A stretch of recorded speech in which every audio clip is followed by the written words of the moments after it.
And good morning, Southern Oregon. Alice Lema here, broker John L. Scott. We're with Pete Belcastro, principal broker John L. Scott, and we are here to do the real estate show. Every week we join you at 10 a.m. on KCMX News Radio 880, and also now going to be airing on Sunday at 6 p.m. We're super excited about adding that extra hour. And today, Pete and I are going to be talking to the State of Oregon DEQ department. We've got two great guests, so make sure you stay tuned. We've got lots and lots to talk about. And Pete, do you want to bring us up to speed on how things went in your week in real estate land? Well, before we do that, think of our guest coming up here in a minute. It's going to be really interesting. At some point in your life, most people, you're going to come across a septic tank, a septic system. It may be yours, it may be your child's, it may be your friends, your uncles, your relative, whatever, but you're going to come across some sort of a septic in your life. And we know there are thousands of them, Alice, out there. They date, back decades, some of these things.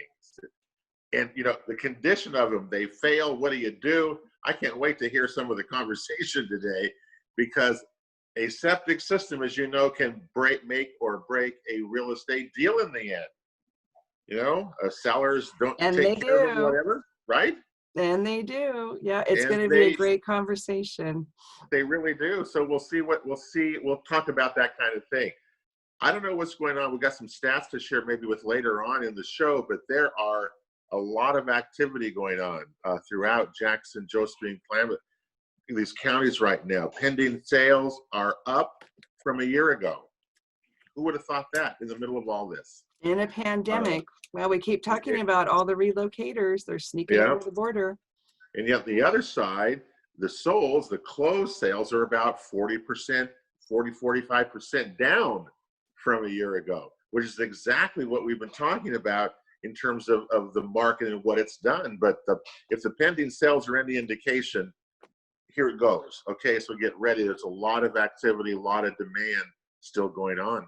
Well, and it's a fabulous time to be a buyer, even with all of the protocols, because the people that are on the market right now really do want to sell their property.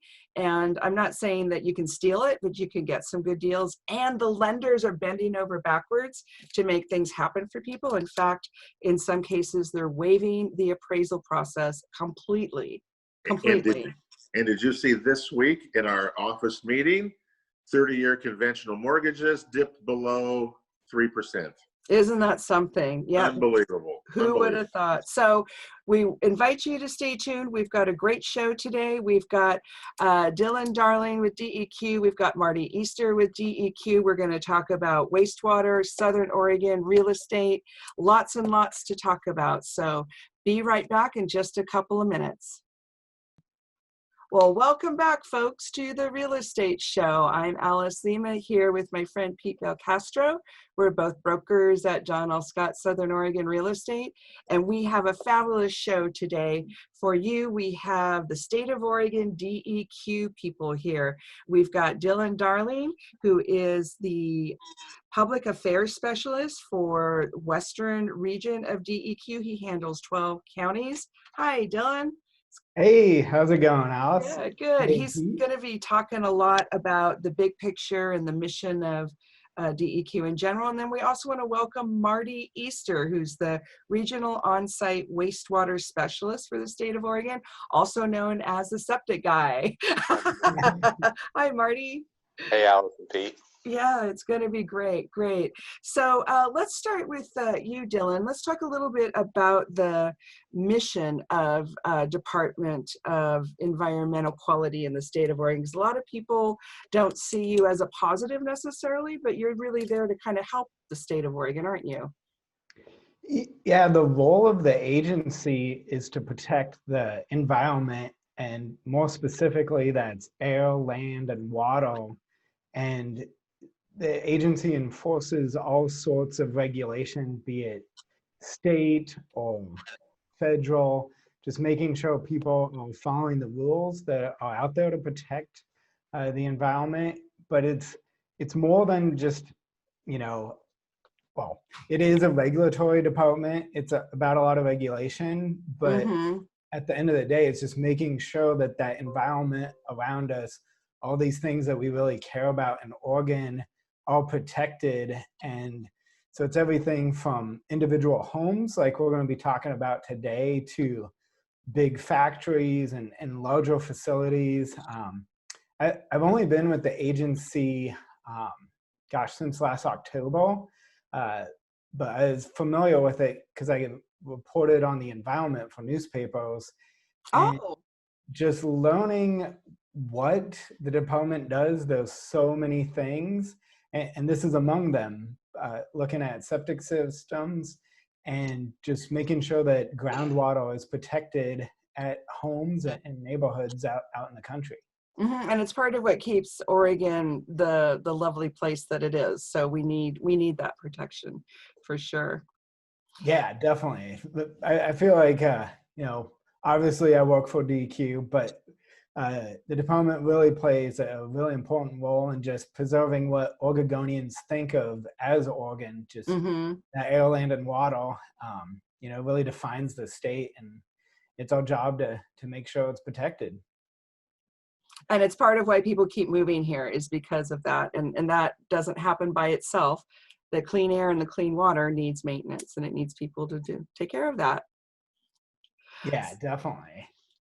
So Marty, we want to talk about wastewater and septics, and just would love to hear, what is the most common problem that you run into with DEQ and homeowners with septic tanks? Yeah, great question.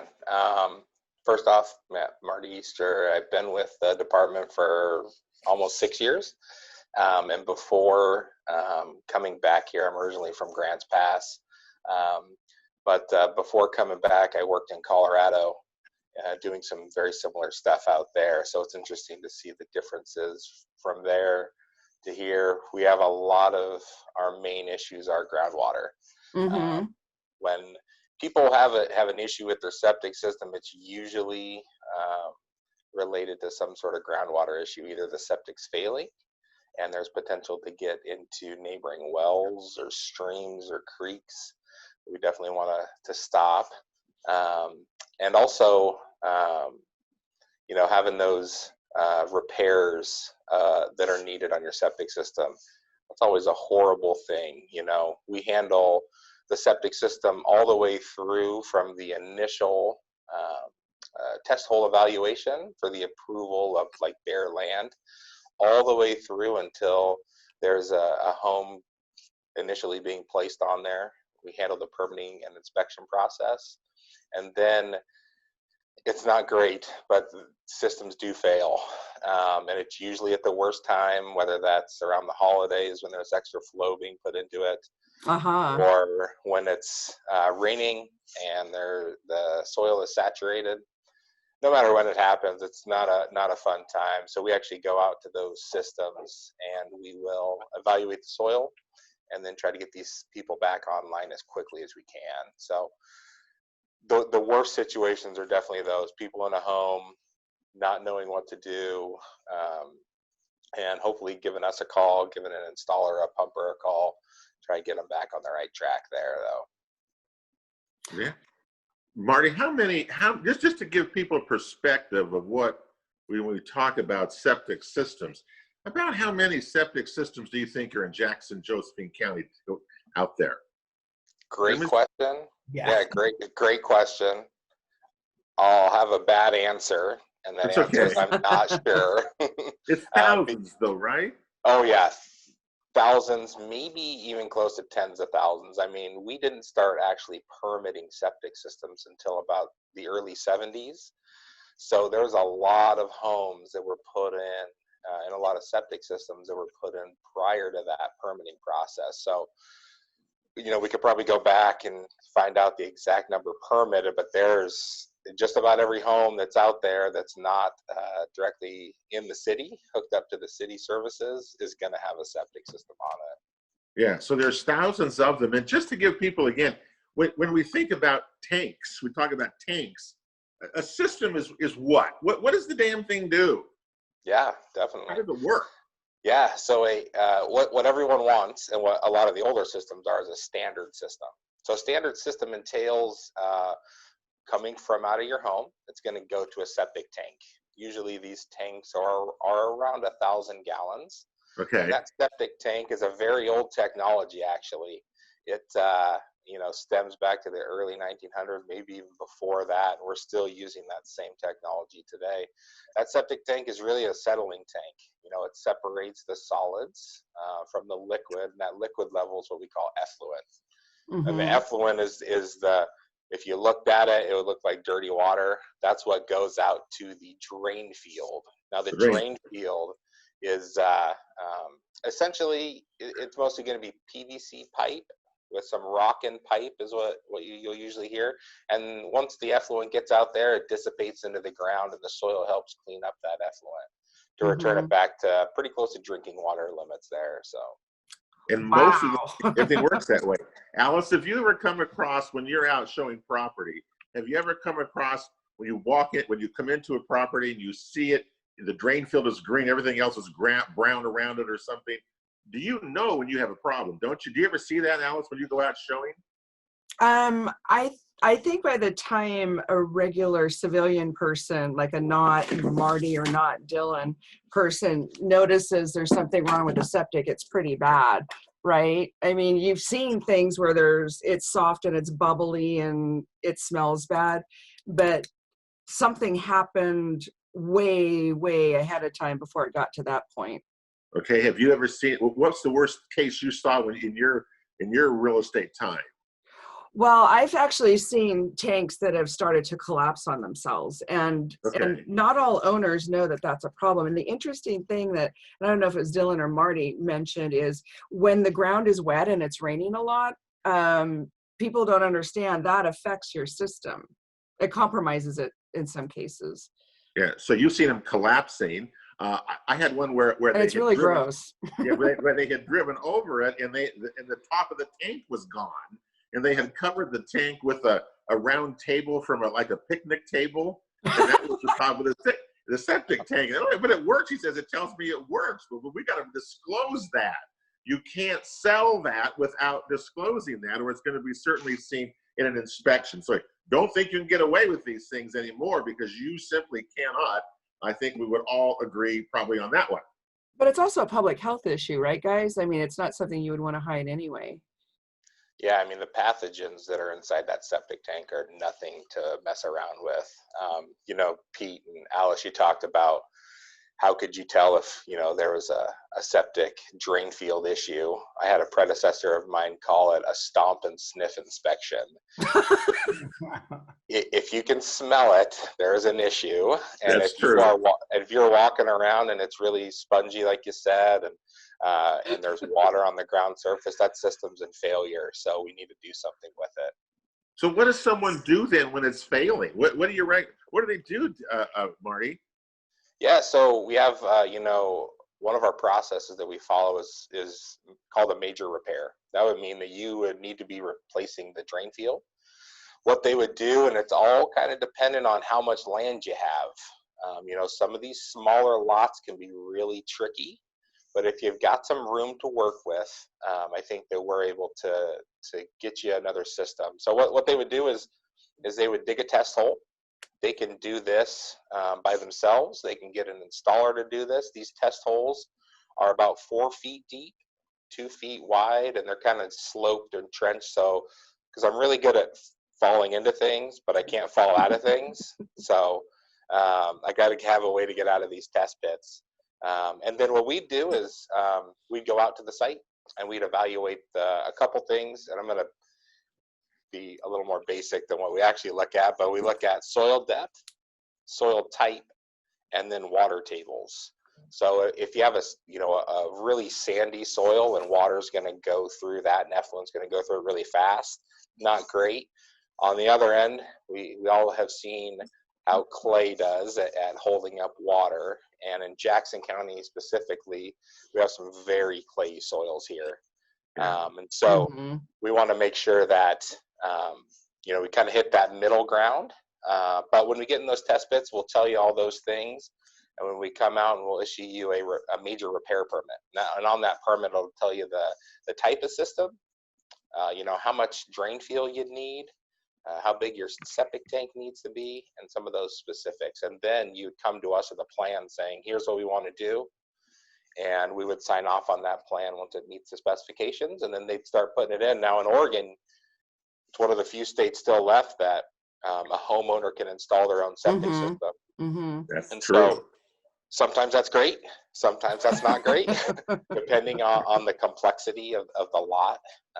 But if it's a standard system, if you've got a little bit of construction background, if you know somebody who owns a laser level, that is, and I'm not talking about finding a stud in your house, laser level, like a laser transit, then you've got a leg up on this, and especially if you know somebody. So, but you're going to tell me, if you do that, the type of system that I have to put in, correct?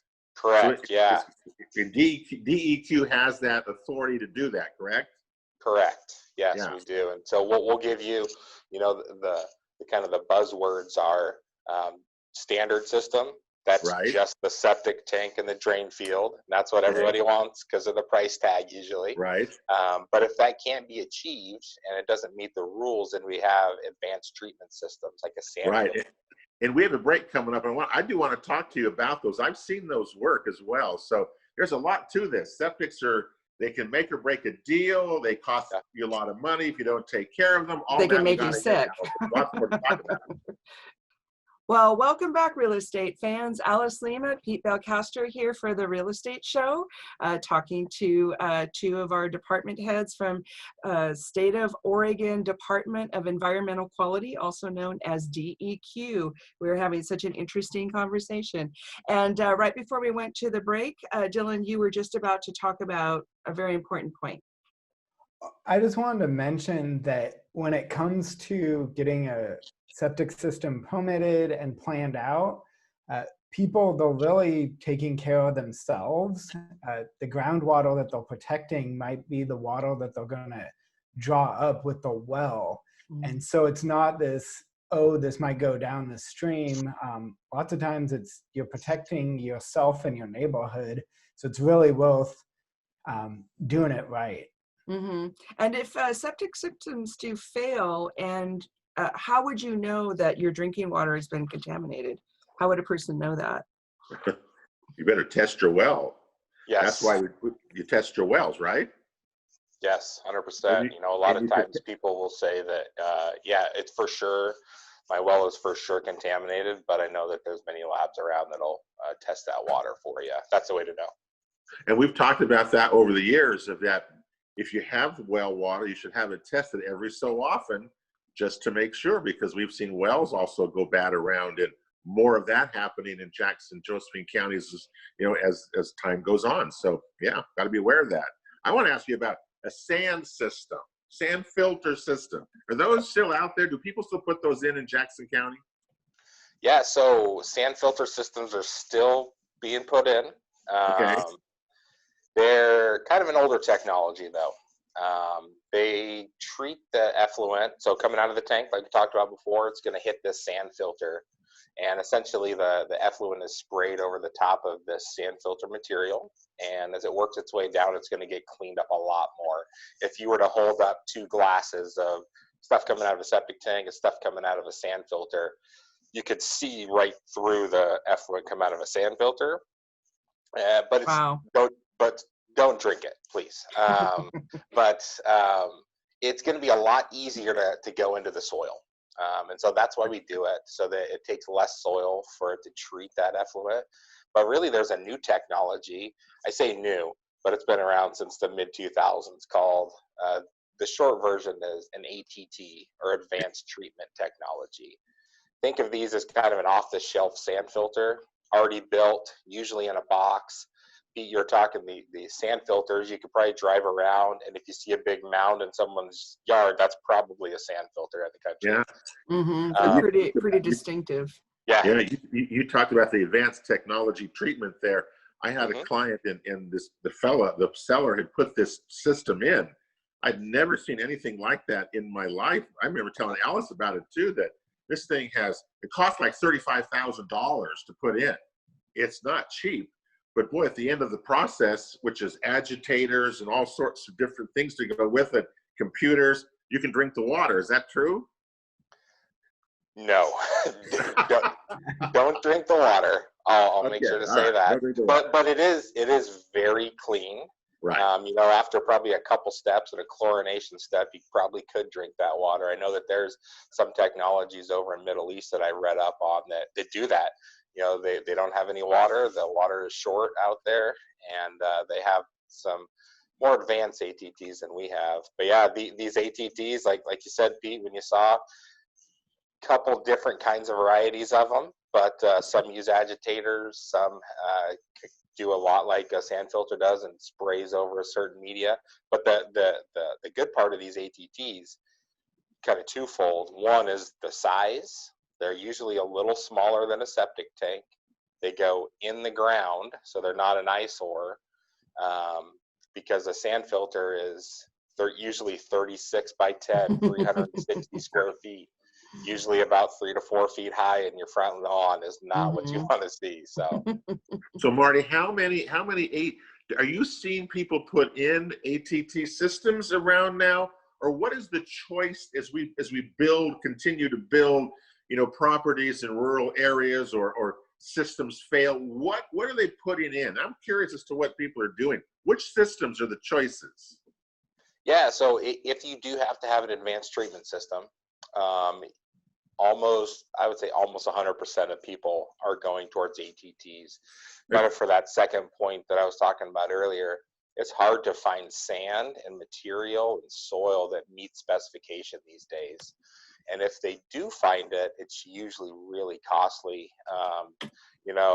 I heard that almost double the price of an ATT system to get a sand filter installed on your property. So I would say almost everyone is putting in ATT systems, but the one downfall of this, the one downfall is you have to be certified through the manufacturer to install it. So almost 100%, if not 100%, of the systems that are installed for ATTs are done by certified licensed installers.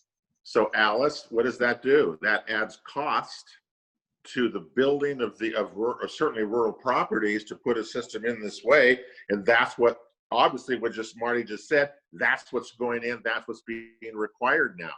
Well, and I think the new construction people are pretty okay with it because they expect that going in. It's when you have a failure or a significant repair that needs to be done that you weren't planning on, that's really what causes the hardship for people. And I'm just curious, guys, like how often do you recommend that a homeowner inspect their septic system? If they're not planning on moving, how often should they look at it? Yeah, as far as inspections, we don't say too much about it, but I would say about pumping the septic tank, that can go a long way to helping your system. We recommend every 3 to 5 years, depending on use. One of my friends just bought a home that has an old septic system on it. It's got 4 girls, half of them are teenagers, and he's like, how far away is the city services so I can hook that up? Because he can already kind of see what's written on the wall, a very old system, and it's going to be a lot of flow going out there. So, Hey, Marty, if I wanted to add an additional dwelling unit to my property somewhere, a mother-in-law cottage or an extra room, it's a bathroom and stuff like that, do I have to come in and change my septic or that, or if it's going to add more volume to it, or what's the story with that? I've heard all sorts of different things. People, because sometimes they overflow them, right? They overuse them, and then they're really messed up. Yeah. So great point. ADUs, detached living spaces. We hear a bunch of different verbiage of what they're called, but yes, those are kind of the hot topic, especially in these 2 counties where there's a lot of big housing shortage. So always call us, because if you're adding flow to a system, you could potentially do what's called an authorization notice. And that authorization notice would be kind of going back to that predecessor, an old stomp and sniff inspection. We go out there, we would review your records, We would make sure that the system's not failing on the surface, and then we would see if it could handle that extra flow. But we've been having people call us, and so we can look at their records before they start spending any application fees, things like that. So we can give them at least a heads up. Hey, this isn't going to happen. Some systems you can add these ADUs on, but a lot of them were undersized because of To start with, when they were put in. So essentially your pretty much only route is to either put in another septic system just for that ADU, or you could combine your single family residence with your flows. And another warning is that a lot of vacation rentals, short-term rentals, all of a sudden you've got 12 people, staying at the property, and it's got 3 bedrooms that I've heard systems will overflow. And so homeowners need to be aware of those things, especially if you're going to have additional people. As you said, they just add more volume and the systems aren't prepared for it. But that's partly why the zoning laws don't allow as many dwellings, like households, in the country. That's part. So you need to check your zoning laws too, just so our listeners know. Yeah, most definitely. Yeah, we work with Jackson, Josephine counties, and we've got a pretty good relationship with them, and they've been good to work with on that. But yeah, definitely check your zoning laws.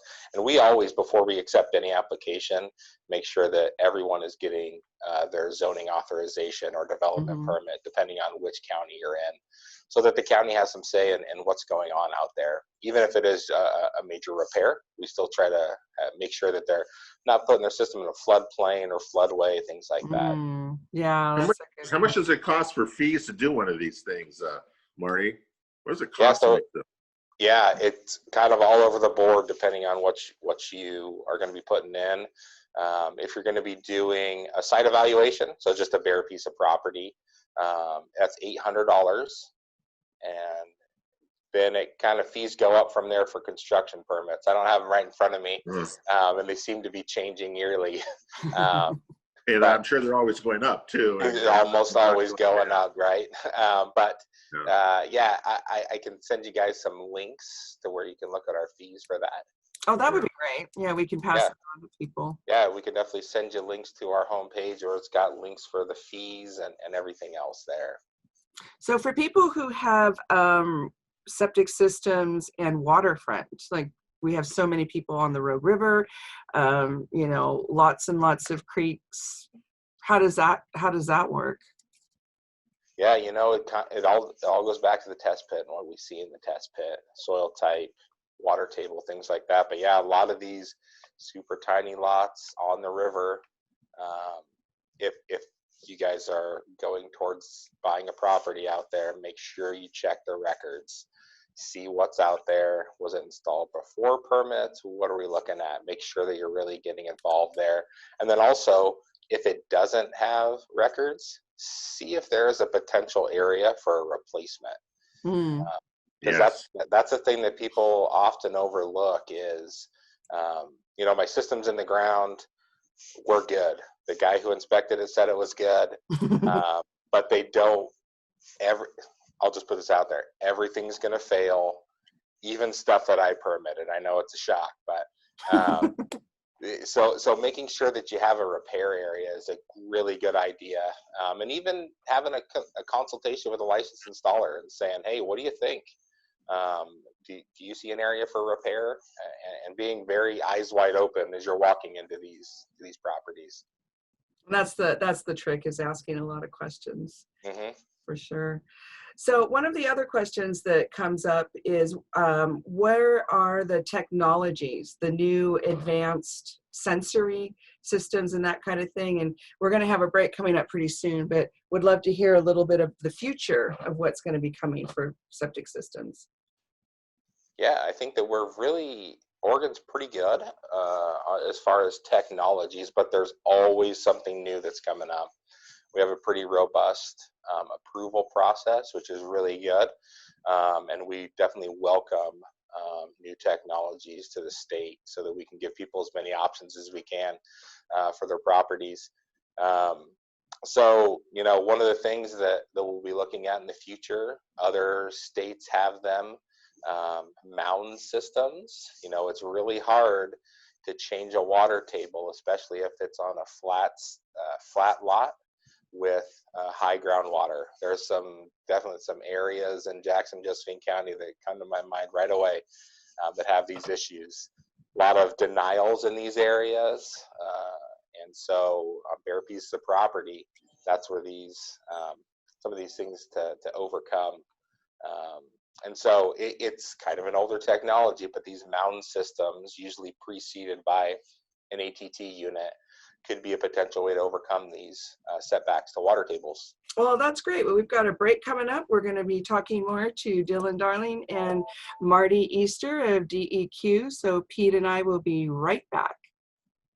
Well, welcome back, real estate fans. Pete Belcastro and I are here at the Real Estate Show talking to DEQ, Dylan Darling, and Marty Easter. And we also want to invite you to check out our website to catch all of our past episodes at realestateshoworegon.com. We've got 11 years of really interesting stuff. So make sure you check that out. And if you need any links or anything like that, you can reach out to Pete or I. We're going to have some information coming from DEQ this week so that we can help our local homeowners. So we were just talking about the future technology of septic systems. And Marty, you were talking about some of the flat areas near water in Josephine and Jackson County that might be able to benefit from that. Yeah, I use some of the systems in Colorado, and I know that some of my counterparts here in the office, he's from Florida, where the water table is usually about at your knees. So he's had great success in that area, and we'd really like to implement that in our state. I think it would do wonders, especially for those people who have, for decades maybe have been denied a site evaluation approval. And we would love to see nothing more than those people be able to build on their property, still meet the setbacks and the rules, still make sure that the environment and the water are clean and cared for, but still having people build on the property is a huge, huge thing for them. So Pete, don't you think that if those lots would be able to address their sewage systems, that the prices might go up? That might. Well, they've got to be able to do community systems instead of the problem we have is that we get into these rural communities out there, and there's so many properties so close together, but there's no communal system for this. So it just keeps adding to the cost of it. DEQ keeps adding new technologies, more cost, and it really is sometimes crippling for people, especially when repairs come. And DEQ can tell you what to put in and what kind of system you have to have and things like this. And that's where there's a lot of blowback sometimes with this. And, but it's the way it is. And we'll see. There's a lot of lots out there still to be developed. How many thousand more septic systems should we continue to allow? Well, that's a good question. Yeah, is there a limit to how many DEQ would allow in the state of Oregon? No, there's nothing that I've heard of. There's no rule. But we're going to run out of time. I do want to, Alice, there's also things that DEQ does in terms of wastewater that comes out of storm drain runoff we have in cities that I know Dylan probably is going to deal with. DEQ also, is these mud programs that they've got for rural properties where you can't put, mud or crap can't go into the, into the streams anymore. The technical There's term. all these different things that DEQ is involved with that just draw ire from so many people, especially you buy a rural property, you come in here, don't even know these rules exist. And, so they get a lot of blowback. So we say here talking about DEQ, they do get it. They're probably one of the most criticized state departments because they're out doing so many things that affect so many people's lives, especially in real estate. But it really helps, like Dylan was saying, it really helps to create and maintain the environment in Oregon. You do ground contamination when we find tanks.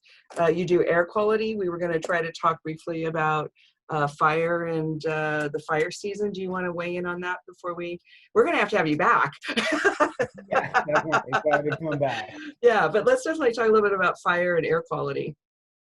Yeah, well, and actually, gosh, down there in Southern Oregon, we know that wildfires can just affect everybody. It fills the air. And one of the things that DEQ does is maintain air monitors and then work in conjunction with the National Weather Service and other agencies to put out air quality advisories. And that's basically just notices to tell you when the air is really bad and it, you know, when it's time to protect your health and maybe just, you know, not spend the day outside. And so that's just one of the many things we do. Hey, Alice, DEQ, you know, has a monitoring system that they installed in Southern Oregon in conjunction with a number of other groups. And you can go on their website and check out the specific indexes, you know, for air quality in the different areas, especially when there's fires in different smoke situations. So that's one thing that has happened in the last couple of years. And it's important to keep on top of, because so many of our population are elderly, and even when it's not fire season during the winter, for example, you monitor the air quality for people that are using their wood burning devices. And that's something DEQ recognizes, that smoke can be so, just like real estate, it's location, location, location. And so you might be affected in one place. So we're trying to add a lot more monitors so you can find out where you live, what the air quality is like. Oh, that's awesome. Alice, you know what else DEQ does? They take care of, you know, the inspection and maintenance of vehicles.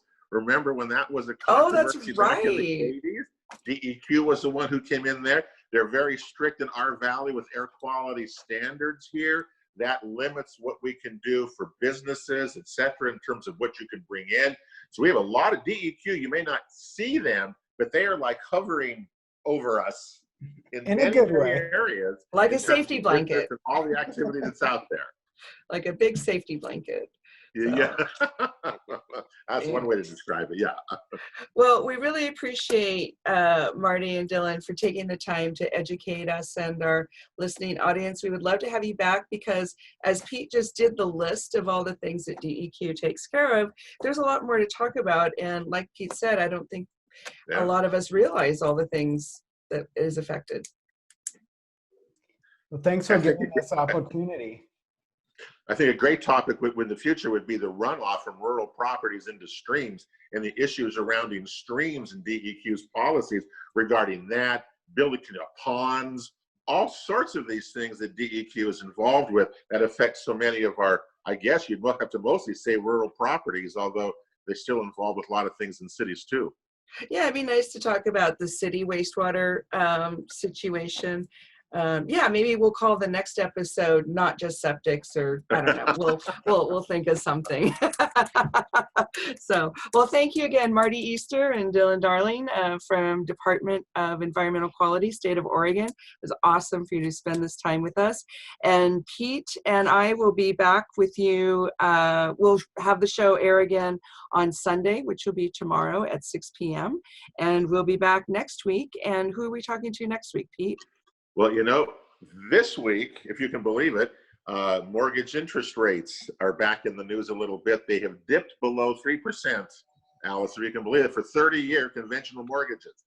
So Guy Giles from Mutual of Omaha Mortgage will be with us next week. We'll update you on what's going on with that. And I know that lenders are really busy right now. Boy, there's a lot of people. And I think rural properties, Alice, are getting assaulted right now. There's so much demand, it seems, for them. I mean, I'm out there this last 3 weeks like you are, and it's just unbelievable the interest in showings that are taking place, especially in rural properties with a little bit of acreage. Yeah, people want to have that elbow room. Well, thanks again, guys. We'll see you next week, real estate fans. Have a beautiful day. Bye now.